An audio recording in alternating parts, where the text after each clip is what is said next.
Have you ever wished that you could be a farmer just if only to actually see progress?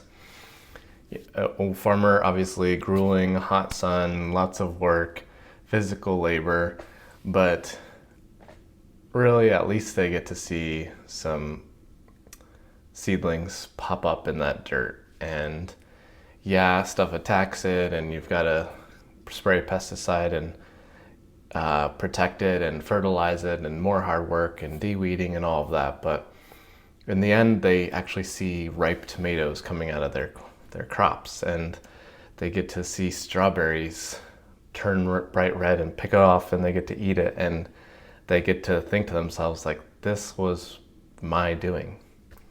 But in an office job, we don't necessarily get that luxury. By comparison, the best thing might be a nice spreadsheet or document that we've put together. But for a lot of us, with my experience as a project manager, we're kind of just taking lots of chaos, making it less chaotic, but we never really get to see things in the physical world, like feel that sense of accomplishment. But we all need that. And we need the sense of done. We need the sense of getting through our work and a sense of pride in what we've accomplished. So today we're going to talk about that. We're going to talk about actually how to do that on a daily level, like so that it's not just a task list we never truly get done. That is our measurement tool. It's not a project way out there. It's each and every day we can shut our computer, if it's a laptop, just imagine with me, and feel like I'm done and I did good work today. So let's get started. Let's talk about it.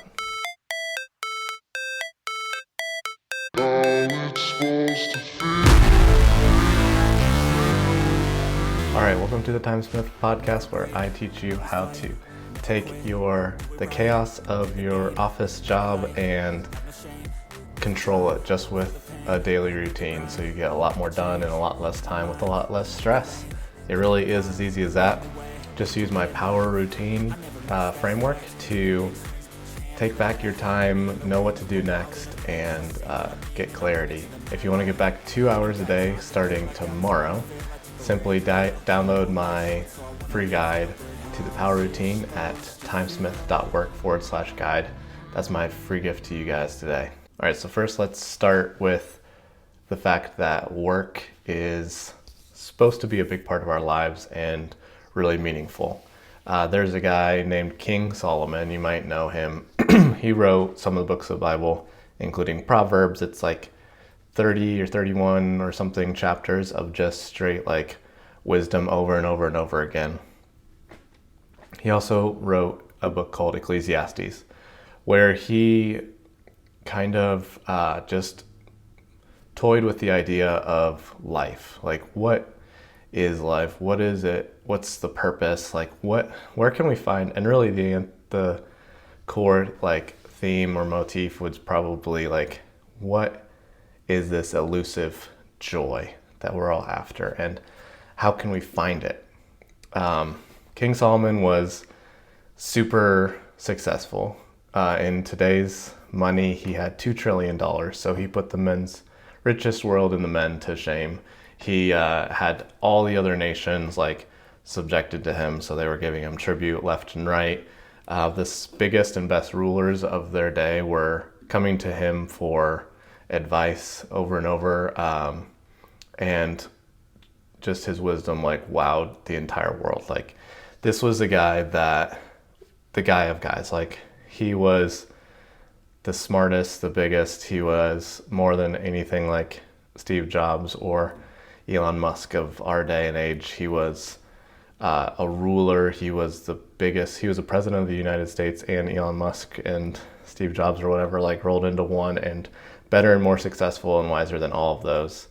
I think for whatever reason, maybe it's just because it's in the Bible, that we don't talk about his philosophy as much, but that doesn't quite make sense, since he not only was given incredible wisdom and was extremely wise, but proved it with his life. And Uh, in fact, it said that like silver was like worthless in his kingdom because there was just so much gold, and it was just kind of a crazy prosperous time. So anyways, he said this about life. He said that, so, no matter who you are, I think this is really interesting and worth your thought.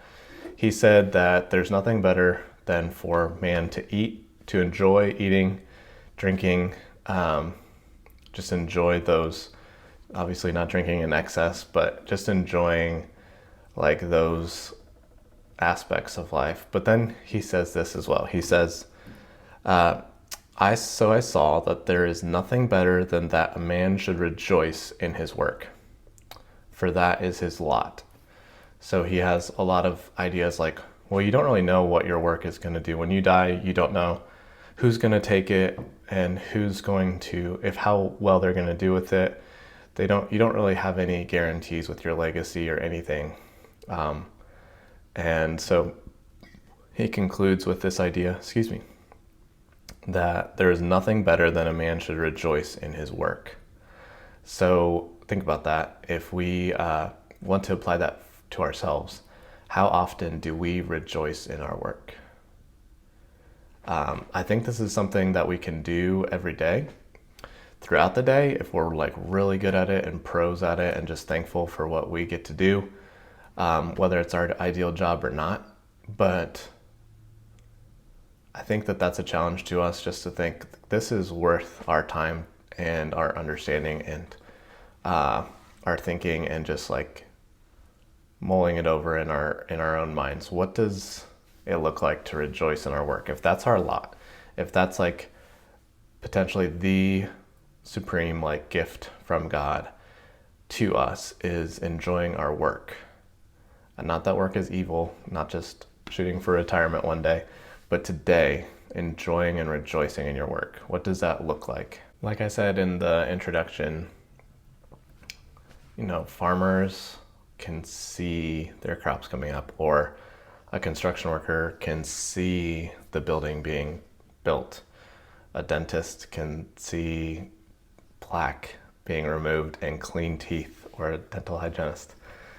Like, you can see those things. And I know people give office jobs like a bad rap. They say it's boring, it's horrible, I can't get stuck behind a computer all day. But I'm here to stay. I've always been drawn to the computer, to software, to the fact that software can make a real difference in the physical world. Like, things that would not happen without software happen. And that's always kind of like stuck with me and captured my attention and imagination, and I'm drawn to it, and I don't think I'll ever leave. Like, I want to be in technology. So does that mean that for those like me that we're stuck, like we don't get to see things change and move? We can't see it as often. So maybe we're just out of luck. But I don't think that's the case. I think we actually can, as office workers, enjoy our work. And it doesn't just have to be office pranks around the office, like in The Office, the TV show. Instead, we just need to review. That's right. The last phase of the power routine, the R, is for review. It could be rejoice, like the Bible says here, or like King Solomon says here. But for practicality, I think we're just going to use the word review. There's lots of good R words, actually. Let me just read off a couple for you. We've got rejoice, review, rejuvenate, reward, rest, relax, recognize. There's lots of good R words. I think there's probably even more. I don't know why there's so many good R words, but this topic all the words seem to start with the letter R. So the idea with the review phase is really simple. Just look back on your day and use the power routine framework to just take a moment and think back on what you've done for the day. So if you've watched my previous videos or listened to my previous podcasts, you know the P, O, W, and E phases. So look back on your day. You just, for anything really to happen in your day, you had to turn off all distractions. So that's hard in and of itself. You didn't answer people right away all day long. You took the harder, less traveled path because it's difficult, and good job for not just answering everyone immediately. You got through all of your email and all of your chat. That's really impressive. Not very many people, the average person has like 1,700 unread emails in their inbox, but not you. You've gotten through all of them and they're archived. You've made decisions on your emails. You've asked questions where it's not clear. You've added things to your lists where you're waiting on things, or if you want to bring it up in a meeting so they don't fall through the cracks. You've done work if it's less than 15 minutes, and you got through your email, you moved things forward, you didn't procrastinate, you didn't push it off, you made progress in all of your communications. That's a big deal.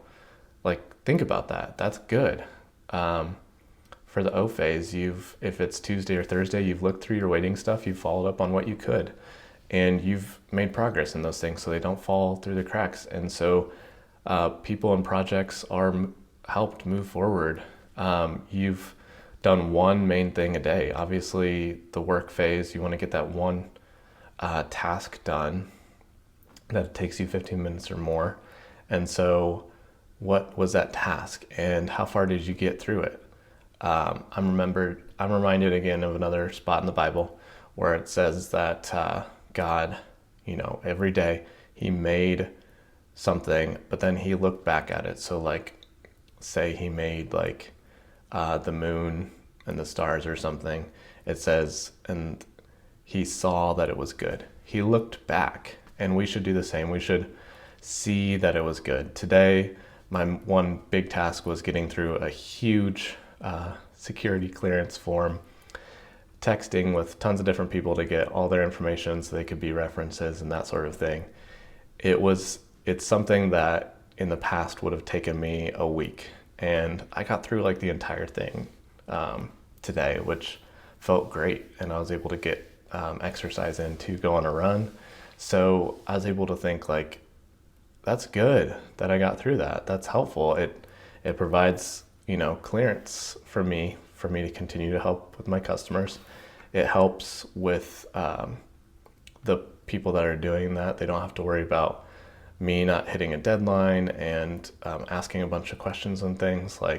It's smooth. I got through a lot of stuff with that today. So I just think back on that. And then what meetings did you go to? What did you accomplish in those? Did you get through your action items? Did you take a little bit of notes so that you can make sure to review what you needed to there? And now you've gotten through it all. You don't need to be hard on yourself and just keep pushing and doing an endless amount of work. It's really hard to stop. But another verse that I read just today as I was there, as I was done with all of my stuff, and I thought oh, I've got this little thing to do and that and this and that and this and that, and I had all these things. I'm I should just do, go. And it was hard to just stop and rest and review. And I saw this. It said, better is a handful of quietness than 2 handfuls of toil and striving after wind. So take that and apply it to your own life. When is it that you're just toiling and striving after wind just to do it? You don't have to. I'm giving you permission to just relax. There's another R word, to be done, to review, to rest, to take it all in. So that's the review phase. Just all it is take a moment. I went through it with you now in 5 minutes or something, but in practice, this could be something it could take 5 or 10 seconds just to think through, what did you do today and what did you accomplish and was it good? If you want to get advanced, you can kind of write down what you learned, what you could do better, all that stuff. But I would suggest just starting with just thinking about it, just that being your tipping point to dive into some rest, to dive into something that rejuvenates you, whatever that is. But before you get there, just one more thing, just think through what you did today and if it helped you, and that you were the one who accomplished it. You moved something forward, you really did something, and then be done.